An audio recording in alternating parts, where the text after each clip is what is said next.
നമസ്കാരം. ഇന്ന് ഫെബ്രുവരി 21 ലോക മാതൃഭാഷാ ദിനം.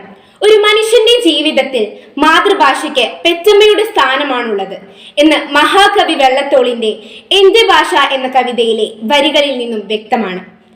അമ്മയുടെ മുഖത്തു നിന്നും തന്നെ നാം കേട്ടു പഠിക്കുന്നതാണ് മാതൃഭാഷ. അതുകൊണ്ട് തന്നെ ഏത് വ്യക്തിയുടെയും ഉള്ളിൽ ആദ്യമായി തെളിയുന്നതും അവന്റെ മാതൃഭാഷയാണ്.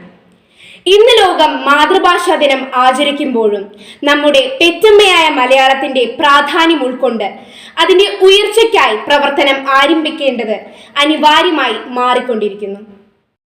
പല ഭാഷകളും പല സംസ്കാരങ്ങളും ഇന്ന് നമ്മുടെ സംസ്ഥാനത്തുണ്ട്. പക്ഷേ ഇവയൊരിക്കലും നമ്മുടെ പെറ്റമ്മയായ മലയാളത്തിന് പകരമാവില്ലെന്ന പച്ചയായ സത്യം ഓരോ മലയാളികളും ഇന്ന് മനസ്സിലാക്കേണ്ടതുണ്ട്. ഇന്ന് ഇന്ത്യയിൽ ഔദ്യോഗിക ഭാഷകളിൽ ഒന്നാണ് മലയാളം. കേരളത്തിനൊപ്പം ലക്ഷദ്വീപ്, മാഹി എന്നിവിടങ്ങളിലെ സംസാര ഭാഷ മലയാളം തന്നെ. ഇന്ന് ലോകത്ത് 3.5 കോടിയിലധികം ജനങ്ങളാണ് മലയാളം സംസാരിക്കുന്നതായി എന്നാണ് കണക്കാക്കപ്പെടുന്നത്.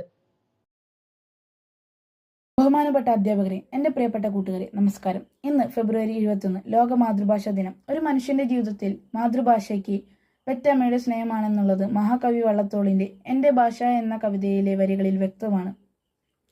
കേരളത്തിൽ ഇന്ന് ആളുകൾ മലയാള ഭാഷ മറന്ന് മറ്റു ഭാഷകളെ സ്നേഹിച്ചു തുടങ്ങിയിരിക്കുകയാണ്. 6 മലയാളിക്ക് 100 മലയാളം, അര മലയാളിക്കും ഒരു മലയാളം, ഒരു മലയാളിക്കും മലയാളമില്ല.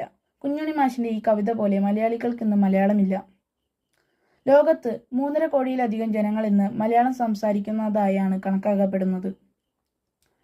മലയാള ഭാഷാ പിതാവ് തുഞ്ചത്ത് എഴുത്തച്ഛന്റെ മണ്ണായ തുഞ്ചൻ പറമ്പും കേരളത്തിന്റെ അഭിമാനമായ മലയാള സർവകലാശാലയും നമ്മുടെ അയൽദേശമായ തിരൂരിൽ നിലകൊള്ളുന്നതിൽ നമുക്ക് അഭിമാനിക്കാം.